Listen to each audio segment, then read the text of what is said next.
시작. 피차 사랑의 빛 외에는 남에게든지 아무 빛도 지지 말라. 남을 사랑하는 자는 율법을 다 이루었느니라. 간음하지 말라, 살인하지 말라, 도둑질하지 말라, 탐내지 말라 한 것과 그 외에 다른 계명이 있을지라도 내 이웃을 내 자신과 같이 사랑하라 하신 그 말씀 가운데 다 들었느니라. 사랑하는 이웃에게 악을 행하지 아니하나니 그러므로 사랑은 율법의 완성이니라. 아멘. 주여 삼창하시겠습니다.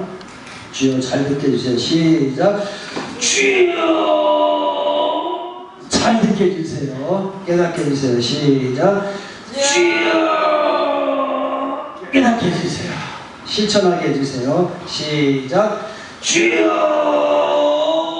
실천하게 해주세요. 우리 다섯 사람씩 안마해 주시면서 예수님이 길이십니다 이렇게 인사하시기 바랍니다.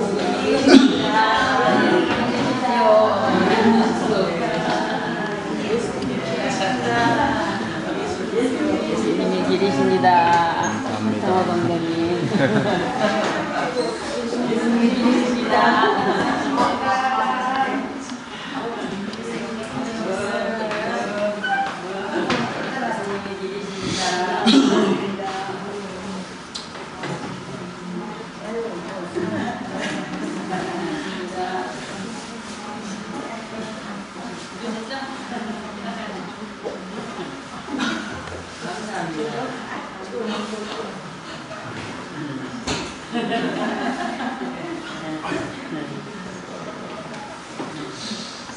우리 처제가 저기 강원도에서 올라와서 예배를 드리고 있습니다. 제가요 하도 어렸을 때부터 같이 이렇게 지내서 처제라는 말을 남편 있을 때만 합니다. 그냥 윤숙이라고 불러요. 윤숙아, 경숙아 이렇게. 제가 여기 앉아있는 윤숙이라고 하는 처제가 시집갈 때 하도 떨어서 제가 그 새알 초콜릿을 그 진정제라고 해서 그걸 그냥 씹어 먹지 말고 물을 넣어서 삼키라고 했어요. 삼켰어요. 그리고 진정을 하고 결혼식을 했습니다. 이번에 좀 떨려서 어떻게 하냐고 그러는데 결혼식에 이번에 새알 초콜릿도 안 통하고 어떻게 할지 모르겠는데 딸이 결혼을 하거든요.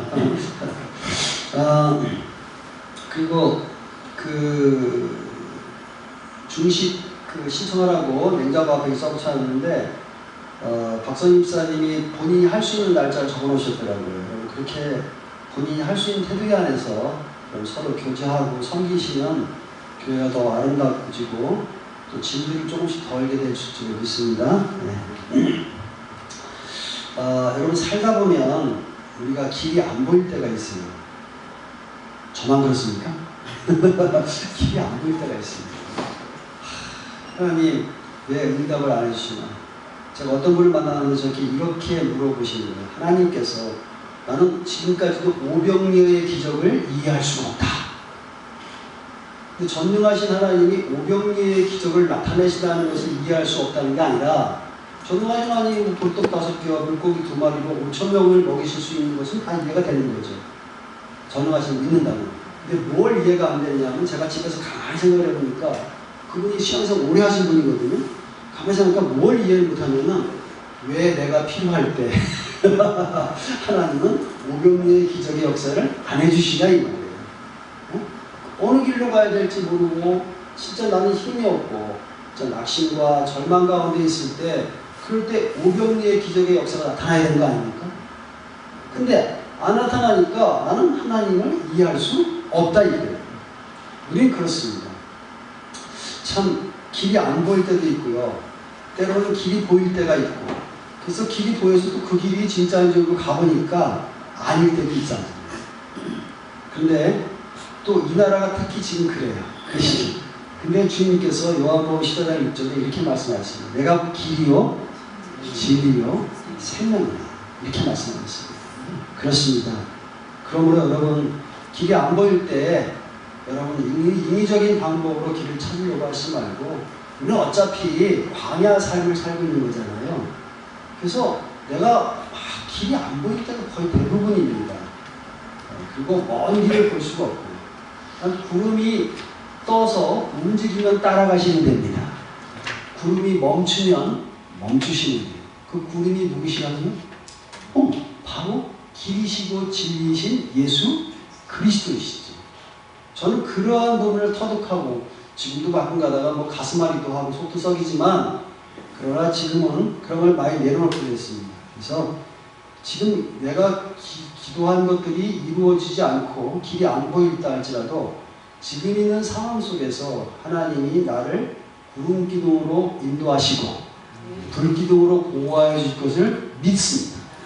그런 마음이 편안해지고 주님이 주시는 평안이 있어요. 할렐루야. 여러분, 그러한 여러분의 삶이 아름답게 여러분 주어지기를 원합니다. 오늘 어떤 분이 저에게 그런 질문을, 그런 고백을 하더라고요. 자기는 하나님이 나를 왜 사랑하는지 이해가 안 됐대요. 내가 하나님 앞에 사랑받을 만한 것이 있는가? 우리 보통 사람들의 관계에서 그러잖아요. 사랑받을 만한 이유가 있기 때문에 사랑을 하고, 그죠? 그 이유가 뭐예요? 나를 좋아하거나 나에게 좋은 일을 하거나 내 마음에 맞거나 이런 거 아닙니까? 그렇죠? 근데 하나님은 나를 사랑하십니다. 그래 여러분, 우리가 그 사랑이라는 단어에 대해서 제가 말씀드렸지만 설명할 수 있는 게 아니에요. 그렇죠? 부부 설명할 수 없다고 그랬죠. 자녀 설명할 수가 없습니다. 그럼 제가 물어볼게요. 자녀를 왜 사랑하십니까? 왜 사랑하세요? 어떻게 설명을 해요? 그냥 답은 한 가지야. 자녀니까. 그렇죠? 어떤 사람이 그러면서 연애 걸면서 달이 아름답네요. 그러면 차 아름답습니다. 그래야 되니까 달이니까 닿지. 그럼 그 사람하고 어떻게 이야기하겠어? 그렇죠? 그러니까 설명할 수 없는 단어인데, 사랑은요, 언제 우리가 그 사랑에 대해서 깊이 깨닫고 체험하고 알 수 있냐면 행할 때입니다. 우리 한번 요한일서 3장 18절 한번 읽어보겠습니다. 같이 읽겠습니다. 시작. 자녀들아, 우리가 말과 혀로만 사랑하지 말고 행함과 진실함으로 하자. 그러니까 사랑은 말과 혀로만 해서는 도저히 사랑을 깨달을 수도 없고, 사랑을 짐작할 수도 없고, 사랑을 알 수도 없고, 그 사랑을 행할 때 나에게 주시는 축복과 기쁨이 얼마나 큰지 도저히 우리는 체험할 수 없는 불행한 인생이 될 수밖에 없는 거죠. 그렇죠. 진정한 기쁨이 바로 이 사랑 가운데서 나오는데, 오늘 뭐라고 하냐면 말과 혀로만 사랑해서는 안 된다. 뭐와 뭐로? 행함과 진실함으로 하자. 성경의 그 대표적인 예를 누가복음 10장의 선한 사마리아인의 비유를 통해서 우리에게 말씀하고 있습니다. 어떤 율법사가, 지금으로 말하자면 신학자예요. 성경을 굉장히 연구한다는 사람이 예수님을 찾아왔습니다. 골탕 먹이려고. 그래서 물어봤어요. 예수님 시험하려고 질문하니까, 네? 선생님, 무엇을 하여야 영생을 얻을 수 있습니까? 네. 무엇이 성경에서 가장 중요한 계명입니까? 이렇게 물어봤어요. 그때 예수님께서, 또 율법사니까 율법 잘 알지? 율법에 무엇이라고 기록되어 있지? 그때 위로는 하나님을 사랑하고 내 이웃을 내 몸과 같이 사랑하라. 이렇게 나와 있습니다. 그때 예수님께서 뭐라고 그랬냐면, 그래, 그거 행하면 너는 살 거야. 그러니까 진정한 행함이 우리를 살린다, 이 말씀이잖아요. 두 번째 질문은 또 자기를 옳게 보이려고, 그러면 진짜 내 이웃이 누굽니까? 우리가 사랑을 나눌 진짜 내 이웃이 누굽니까? 라고 질문을 했을 때 예수님께 예를 들어줍니다. 어떤 사람이 예루살렘에서 여리고라고 하는 그곳으로 성으로 가다가, 옛날에는 뭐 차도 없고 아무것도 없이 걸어서 갈 거 아닙니까? 산속에서 강도를 만났어요. 그래서 강도가 뒤집이 막 맞고 두드려 맞고 거의 죽을 지경에 됐을 때 그 옆을 누가 지나갔냐면 제사장이 지나갔습니다. 지금으로 말하면 뭐 목사 정도 된다고 생각하시면 됩니다. 위치가. 목사가 지나가다가 피하여 가는 거예요. 그 다음에 두 번째 지나간 사람이 누군 레위인이에요. 지금으로 말하면 그리스도인들. 네? 또 피해가는 거예요. 근데 그 당시에 사마리아 사람은 아주 천대받는 민족입니다. 유대인들이 저 사람들하고 상종을 안 하는 사람들이 사마리아인들이에요. 그 사마리아인이 지나가다가 그 강도한 사람을 보고 그냥 등에 업고 먼 길을 가서 그 여관에 가서 누이고 거기다가 기름을 붓고 포도주를 붓고 상처를 치료해주고 나중에 자기 갈 길이 바쁘기 때문에 주인에게 부탁을 해서 이 사람을 잘 병원에 데려가서 치료를 해주세요. 갔다 와서 치료비가 더 들었으면 자기가 치료비를 주고 더 들었으면 내가 더 주겠습니다. 그러고 갔어요. 그래서 이 예화를 들어주면서 그 율법사에게 질문했습니다. 누가 진짜 이웃이니? 그랬더니 그 선한 사마리아인입니다. 이렇게 말했어요. 그렇죠? 그랬더니 너도 이와 같이 행하라. 행하라. 결국 무슨 말이냐면 우리가 말씀드리고자 하는 이 사랑, 그렇죠? 이 사랑은 행할 때 알 수가 있고 행할 때 사랑이 무엇인지 이해가 되어지며 행할 때 사랑으로부터 오는 기쁨과 우리의 삶의 행복과 우리의 삶의 놀라운 일들이 얼마나 크게 일어나는지를 체험할 수 있다는 겁니다. 아멘. 그래서 말과 혀로만 살아가는 사람만 있으면 진짜 힘들어지죠. 저 말로는 집에 있는 거 다 줄 것 같은데 나중에 보면 이만큼도 안 갖다 주는 사람이 있어. 근데 아무 말도 안 한다고 해서 보면 갖다 주는 사람도 있어. 그런 사람들이 바로 하나님께 영광 돌리는 사람들인 줄 믿습니다. 그래서 오늘 그 사랑에 대해서 오늘 세 가지를 아주 이론적으로 오늘 사도 바울이 말씀하고 있는데 한번 따라해보세요. 사랑은 같지 않은 빚이다. 빚이에요. 빚진 사람은 빚 접은 사람은 알아요. 우리 한번 8절을 한번 읽어보겠습니다. 시작. 피차 사랑의 빚 외에는 아무에게든지 아무 빚도 지지 마라. 피차. 그죠? 그러니까 사람은 혼자 살 수 없는 거예요. 너와 나라고 하는 공동체가 있고 이웃이 있습니다. 이 사랑과의 관계 속에서 아무에게든지 어떠한 사람에게든지 아무 빚도 지지 말라. 무슨 빚 외에는? 사랑의 빚 외에. 그러니까 무슨 말이냐면 우리가 삶을 살면서 내가 막 사람들에게 내가 주신 축복의 재물이 있으면 재물을 가지고 사람들을 섬기고 나누고 또 우리 교회도 뭐 선교회를 통해서 선교를 많이 한다고 하고 나름대로 선교를 합니다. 그러면서 뭐라면 우리 교회 이 정도 수준에서 이 정도면 과하겠어. 이제 됐어. 이렇게 말해서는 안 된다는 거예요. 우리가 하나님이 주신 여러 가지 축복과 재능과 은사들이 이걸 통해서 이웃에게 사랑을 나누어주고 섬기고 할 때 이제 됐어라고 하는 말을 해서는 안 된다. 왜? 끊임없이 주님의 올 때까지 내 인생 다한 날까지 사랑의 삶을 살아야 된다는 거야. 왜? 우리가 갚아도 갚을 수 없는 하나님의 은혜를 받은 존재이기 때문에 그렇다는 겁니다. 자, 우리 한번 이 내용을 가지고 찬양한 우리 찬양이 있는데 우리 한번 찬양 한번 불러보겠습니다. 우리가 피차. 네. 찬양 드리겠습니다.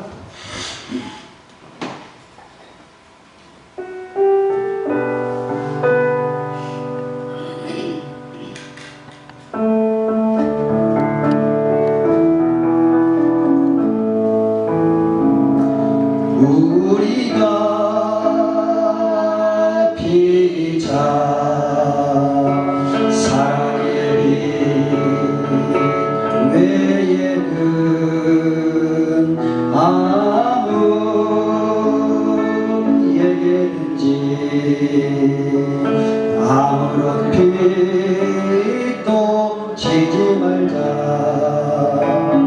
우리 몸 죄송해요. 목사님 음을 잘못 잡았어. 제가요. 이게 제가 집에서 연습을 했는데 이게 제가 저기 무대에 공포 체질이 있습니다. 여러 사람들만 있으면 이렇게 공포에 걸려서 그다음부터 긴장이 돼가지고.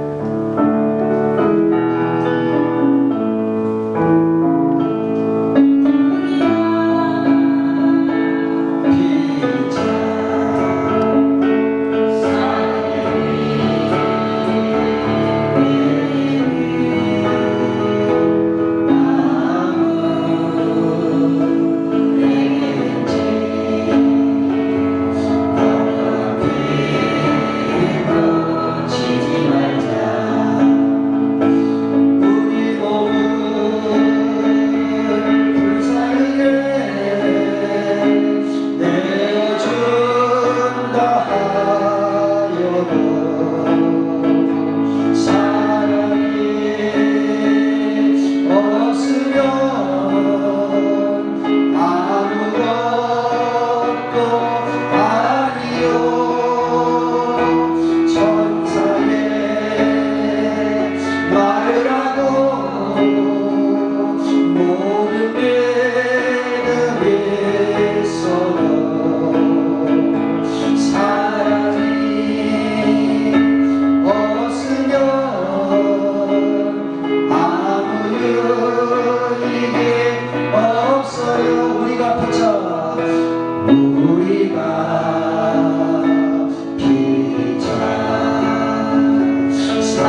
아니 제가 이렇게 막 반음표를 막 파란 걸로 표시를 하고 꼬부러지는 곡을 하고 했는데 참 죄송합니다.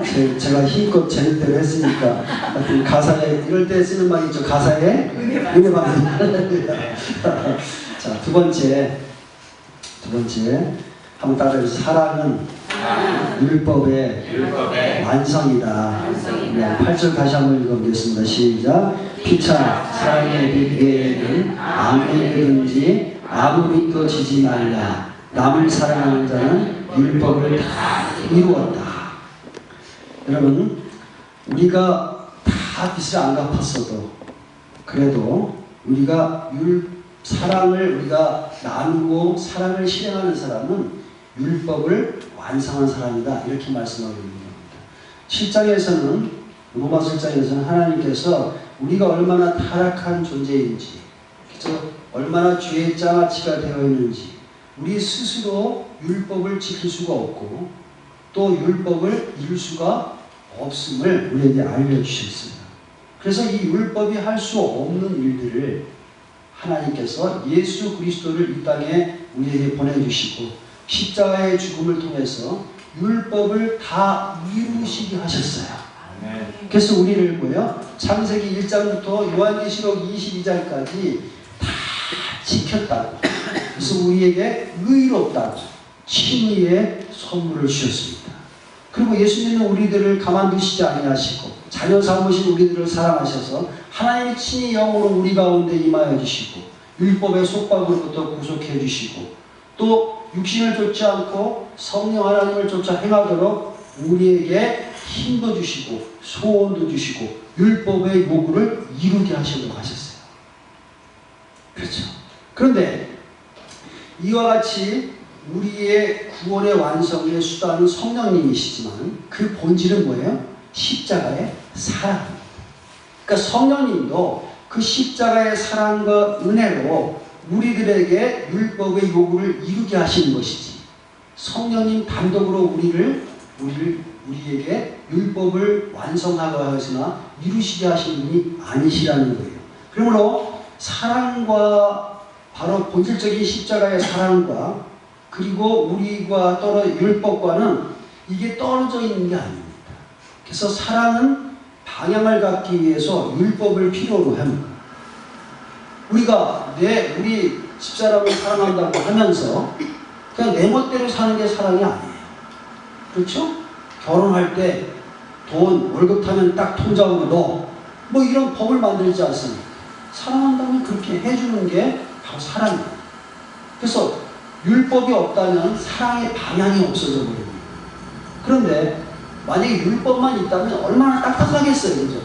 내가 월급을 넣어주긴 넣어주는데 알았어. 내 의무니까 넣어주니까 넣어줘. 이렇게 한다면 얼마나 멋없는 남자가 되겠어요. 그렇죠? 그런데 우리 부인이 집에서 얼마나 삶을 잘하고 있는지 내가 너무 감사해. 내가 피땀 흘려서 내 자식들과 내 부인을 먹여 살려야지. 그러면서 내가 사랑하는 마음으로 돈을 통장에 넣어줘야 될 거 아닙니까? 할렐루야. 이럴 때 여자들은 다 아멘하세요? 그렇습니다. 그래서 여러분 바로 율법의 완성이 그러므로 뭐라고요? 사랑이다. 사랑하는 사람은 율법을 완성한 것이다 라고 말씀하고 있는 겁니다. 세 번째 한번 따라해. 사랑은 이웃에게 악을 행치 않는다. 그러면 어떻게 사랑이 율법을 완성하는가? 그걸 설명한 겁니다. 그럼 9절 한번 읽어보겠습니다. 시작. 간음하지 말라, 살인하지 말라, 도둑질하지 말라, 탐내지 말라 하는 것과 그 외에 다른 계명이 있을지 알지라도 내 이웃을 내 자신과 같이 사랑하라 하시는 말, 그 말씀 가운데 다 들었느니라. 여러분 성경을 꽉꽉 짜면 하나님은 사랑이라고 했습니다. 그걸 좀 더 펼치면 위로는 하나님을 사랑, 이웃을 내 몸과 같이 사랑. 그렇죠. 그것을 좀 더 펼치면 십계명이에요. 좀 더 펼치면 610장까지 법이 나옵니다. 그래서 십계명을 보면 1계명부터 10계명까지 3계명까지는 하나님을 사랑하고 그 하나님과의 온전한 관계를 가지려면 안식일을 꼭 지켜야 되고 주일을 꼭 지켜야 되고 그렇죠? 그리고 이웃을 사랑해야 되는데 이웃 사랑의 첫 번째 시발점은 부모 사랑이라는 거예요. 성경이 제사 안 지낸다고 그래가지고 무슨 부모에게 효다 아닙니다. 여러분, 살아계실 때 잘해드려야죠. 그래서 여러분, 이웃사랑의 제일 첫 번째가 뭐라고요? 부모사랑이라고 소개합니다. 그러니까 이웃과의 모든 사랑과의 관계 속에 첫 번째가 부모임을 성경은 가르쳐주고 있습니다. 그러니까 성경은 뭐예요? 최고의 효의 책이에요. 성경은. 자, 그러므로 다른 계명이 다 있다 할지라도 간음하지 말고, 살인하지 말라, 도둑질하지 말라, 탐내지 말라, 그 외에 10계명 외에 더 많은 부산물의 계명이 있다 할지라도 이걸 다 합치면서 이웃을 내 몸과 같이 사랑하라, 그 안에 다 들어가 있다는 겁니다. 이걸 조금 더 쉽게 여러분이 이해하기 위해서 이렇게 질문해 보시면 알아요. 내가 진짜 존경하는 선생님이 있습니다. 또 존경하는 사람이 있어요. 근데 그 집에 가서 우리가 도둑질해서 저기 그 집에 가보니까 좋은 물건이 있다고 그 집 물건을 훔쳐올 수 있겠습니까? 안 그러죠. 존경하고 사랑한다면 그 집 물건을 도둑질할 수가 없는 거고, 그 사람에게 손해를 끼칠 수가 없는 거잖아요. 그렇죠. 또 이웃에 있는 사람을 진짜 사랑한다면 그 사람을 칼로 죽일 수가 있겠습니까? 아니잖아요. 또 내가 한 여자를 인격적으로 존중하고 사랑한다면 간음하거나 성폭력을 할 수가 있겠냐? 그럴 수 없는 겁니다. 답은 아니에요. 아니에요. 그럼 그것을 결론적으로 내린다면 10절 한번 읽어보겠습니다. 시작. 사랑은 이웃에게 악을 행치 않아야하니 그러므로 사랑은 율법의 완성이니라. 그러므로 이웃을 사랑한다고 하는 그 속에 모든 계명이 다 들어가 있다는 거예요. 그래서 이웃을 사랑하는 것은 뭐라고요? 곧 이웃을 내 몸같이 사랑하라고 하는 그 6계명부터 10계명까지의 모든 율법을 완성한 존재가 된다는 거예요. 그래서 여러분, 그러면 우리가 이렇게 결론적으로 질문을 던져봐야 됩니다. 그러면 우리 안에 이웃을 사랑할 수 있는 능력이 있는가? 어떤 때 우리 자신을 보면 진짜 사랑할 수 있는 능력이 있나? 이런 마음이 들 때가 있지 않습니까? 그렇죠. 오늘 아침에 일부 예배 때 우리 집사님이 기도를 하는데 북한을 위해서 기도하면서 눈물을 펑펑 흘리는 거예요. 하나님, 진짜 제가 죽이려고입니다. 북한의 그 극동방송 들으면 북한에 탈북한 사람들의 그 험난한 세월의 이야기들의 간증을 하고 있거든요. 주님을 만나고 어떻게 북한을 탈북했고 막 자식을 잃고 중국의 남자한테 팔려가서 아이를 낳고 그 아이를 또 데리고 또 탈출하고 그러다 오다가 잡혀서 또 끌려 들어가고 그리고 그 아이를 또 나중에 맡기고 또 도망 나오는 그런 사건들, 오다가 또 아이를 임신해서 탈출하다가 아이를 잃고 나오는 그 아픈 쓰라린 인신을 갖고 있는 사람들. 근데 저는 그냥 북한을 위해서 기도했지, 내가 눈물을 흘리면서 기도한 적이 얼마나 있는가라는 생각을 하니까 내가 하나님 앞에 너무너무 죄송하고 기심한 사람. 그래서 내가 진짜 사랑이 있는 존재인가? 네? 내 마음속에 사랑이 있는가? 있습니다. 사랑할 능력이 있는가? 자신에게 물어보세요. 그리고 이렇게 대답하세요. 있습니다. 왜요? 사랑을 받았기에. 여러분, 사랑은요, 사랑을 받은 사람이 사랑할 수 있는. 근데 세상에 문제가 일어나는 모든 근본을 찾아가 보면 뭘 못 받았어요? 사랑을 못 받은 결핍되는 일하는 것들이 다 아닙니다. 예외가 없어요. 예외가 없어요. 그래서 여러분, 그러나 우리 그리스도인들은 왜 사랑을 할 수 있는 능력이 있는 사람들이냐면 십자가의 사랑을 받았기 때문에. 여러분보세요. 수많은 장미가 많아요. 내가 장미꽃을 한 200송이 키운다고 해도 내가 물 주고 기름 거름 주고 내가 수시로 아낀 장미가 진짜 내가 사랑하는 장미거든요. 그런다면 하나님이 우리를 사랑하셔서 본인의 목숨을 버리시고 하나님이신 그분이 사람으로 오셔서 이 땅에 십자가를 지시고 모진 고통을 당하시고 나를 위해 죽으셨다면, 그렇죠, 네? 나를 진짜 사랑하시는 분 아니시냐. 수많은 장미가 있어도 내가 거름 준 놈만 눈에 팍팍 띄잖아요. 용사 한번 적으십시오. 옆집 장미 눈에 안 띄는 거예요. 내가 거름 주고 못생겼어도 내가 거름 주고 물 주고 내가 밤낮으로 아낀 그 장미가 최고로 아름답고 최고로 내가 마음이 가는 거잖아요. 하나님 우리를 얼마나 사랑하시면 십자가를 지었냐 이 말입니다. 그 사랑을 받았다는 거예요.